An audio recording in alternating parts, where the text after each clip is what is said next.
Shalom.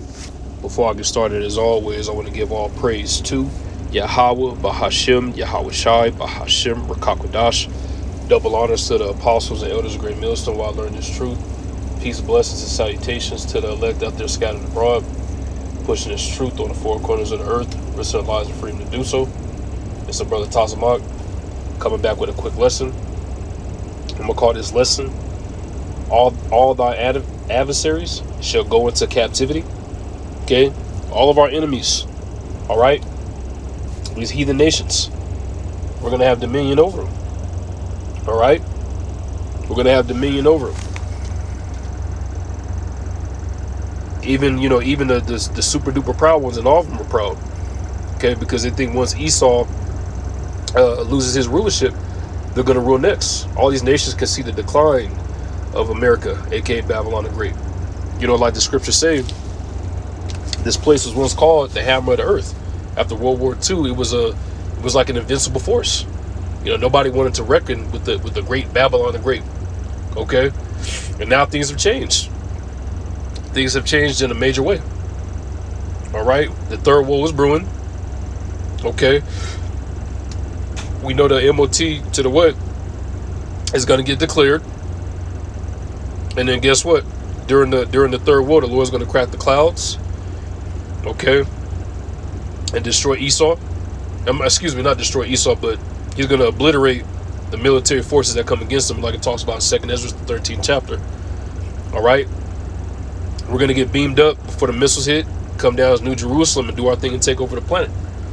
And there's not going to be nobody that's going to stand up to us. I mean, who will be stupid enough to stand up to men that are gods that have spiritual power? It's impossible to be the God. You can't. All right, and that's why these devils are hurt. They want to be a god so bad they can't achieve it. The Lord is Yahweh Bashim Shai is the only one that can make you into a god. All right, in this picture, this is going to be a beautiful sight to see in the kingdom. Like it says in Psalms 149, we're going to get up and sing loud upon our beds because we're going to know how it is to be happy. All right, wake up praising the Lord, literally singing. Okay, because we're going to know what it is to get really good sleep, to have slaves, like you see here, cattle, all of our wives, our different castles. We're going to have dominion over the whole planet and other planets, like it talks about in the book of John. In my Father's house are many mansions, the other planets. Okay, we're going to have I remember my brother said, this was your pa, man. He said we're going to have an intergalactical slave trade, man. Hey, I need to take my slaves from Earth over to Mars. Okay, I need to take my and those are all names that Esau put on the planets.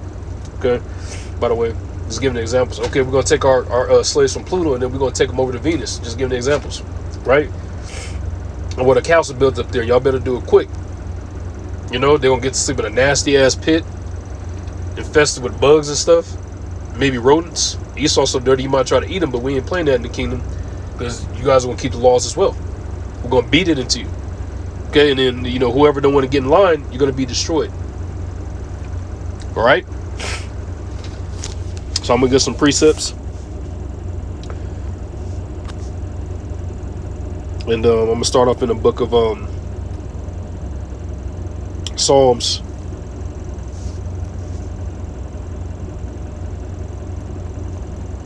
'83. And verse 4. I'm going to start off at verse 4 because you got to have an idea of who our enemies are. Okay, and this gives a good depiction. All right. So this is Psalms 83, starting at verse 4. They have said, "Come and let us cut them off from being a nation, that the name of Israel may be no more in remembrance." And it goes into a similar scripture in Psalms, the 2nd chapter. They don't want us. They never wanted us to wake up, right? That was their worst fear. Okay, but ultimately they wanted to wipe us out as a nation as a whole. They don't want to see us here because we're the biggest threat. Okay, Esau knows we're the biggest threat, and the other heathens don't want to see us here. Okay, they think life would be way easier without the Israelites here, but they got bounds that they cannot pass. All right, they can't just wipe us out like that. The Heavenly Father won't allow it. You know, just like when the tribe of Benjamin got low in the book of Judges, hey, they had to replenish. They had to go get on the daughters of Shiloh.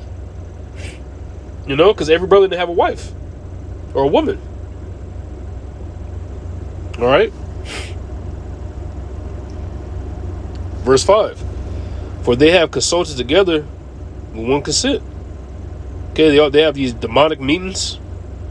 You know, when you go up, it talks about them making a tumult. You know, they murmur about us day and night, how they can get us. All right, because it says they are confederate against it. They're all in alliance together, man. You might think that Ishmael is mad at Esau and Moab is mad, and you know there is division in the house, but ultimately they're all raging for the New World Order and to be in control. You know, and we're gonna rule next.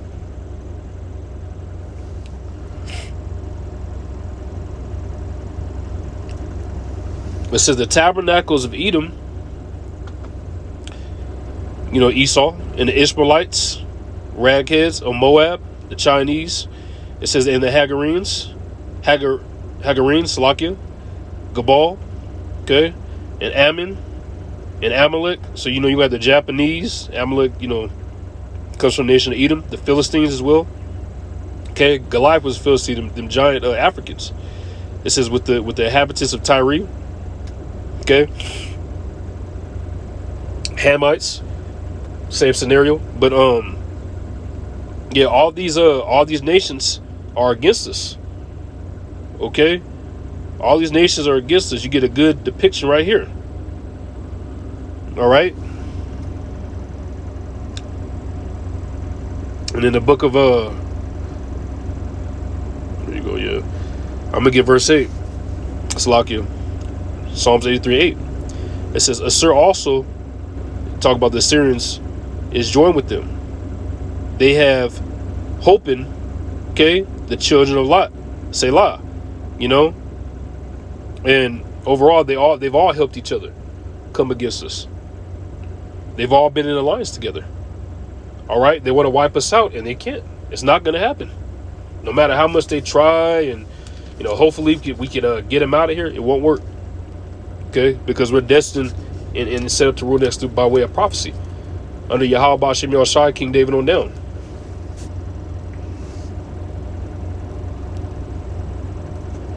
This is Jeremiah 30 and 16. Therefore, all they that devour thee shall be devoured. All right, and like I said, Esau, number one nigga.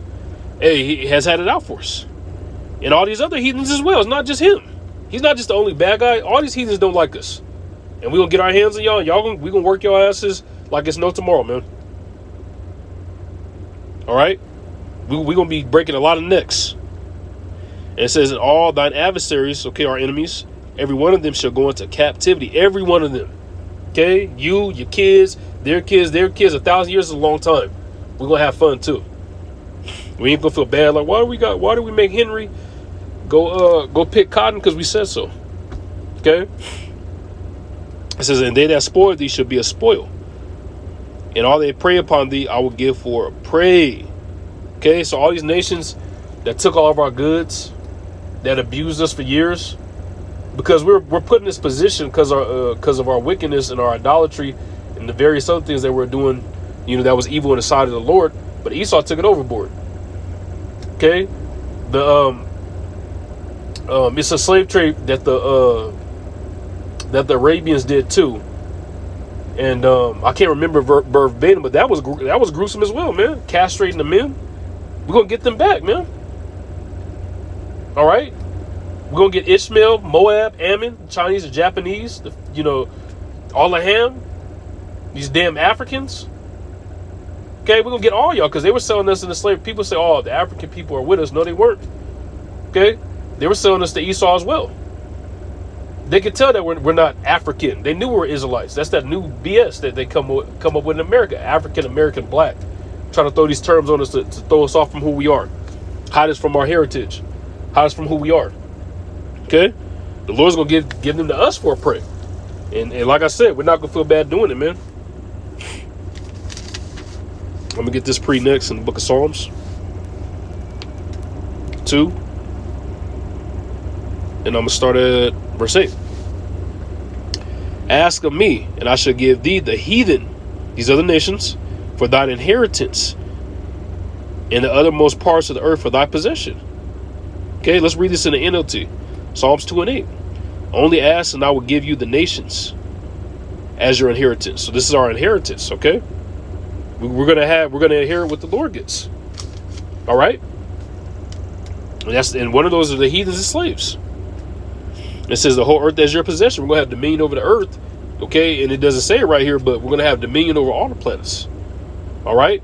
We're gonna sit directly at the table, Yahweh Bashem Yahushai, governing the earth in righteousness, no, not in wickedness. You see right now what happens when wickedness is ruling earth. The earth looks like, like crap. Okay, Job 9 and 24. The earth was given in the hands of who? The wicked one. This is verse 9. Thou shalt break them with a rod of iron. Okay, thou shalt dash them in pieces like a potter's vessel. And imagine like a pot of clay being hit with a rod. It's symbolic. We're going to be breaking these people down and breaking these nations down, man. We're going to be beating the shit out of them.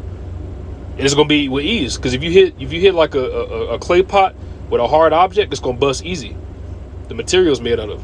Okay, we're going to have spiritual power. We're going to be able to break these fools down easy. It's not going to be a hard job. We're going to get tired stomping them out. Yeah, it's going to get down like that. Okay? Let me get this next. Revelation 2. And I'm going to start at verse 25. It says, but that which ye have already hold fast till I come. We have to endure to the end. We can't waver because things are going to get tough. This is our reward right here. One of them. Revelation 2 and 26. And he that overcometh and keepeth my works unto the end, you see, enduring through it all. To him, okay, the elect, will I give power over the nations. Okay, we're gonna be ruling these nations, and they ain't gonna have nothing to say about it. Verse 27. And he shall rule them with the rod of iron, as the vessels of a potter shall they be broken to shivers, even as I received of my Father. Okay, so in the end, we're gonna be beating the hell out of them. All right, Obadiah 1 and 18 come. We're gonna burn the Edomites up. Okay, and the other nations, they're always gonna be tributary to us, but they're gonna get a little bit more freedom, a little bit more elbow room. We still don't get the best of everything they got. The women, okay, their goods. All right, because this proves it right here. I'm gonna close with this in the book of Isaiah 60 and verse 11. Therefore thy gates shall be open continually. They shall not be shut day nor night, that men may bring unto thee the forces of the Gentiles, these other nations, and that their kings may be brought. Okay, and it says our gates should be open continually. I mean, we're gonna have unlimited resources day and night, the real 24 hours. Okay, and there ain't gonna be no BS that they serve here in Babylon. It's gonna be the best of everything, the best women, okay, the best food, the best garments, the best whatever they have, man. Whatever they have, literally. Whatever they got. We want the best of everything. And that's how the Lord's gonna bless us. All right, and the ones that don't want to get in line, the Lord's gonna curse them. All right? And then they're gonna be catching hell. So this is on the way. This ain't far away. Okay, this ain't the 1970s where it didn't seem as close. We see it closer now than ever. Lord's will. This is an edifying lesson with that. I'm gonna say shalom.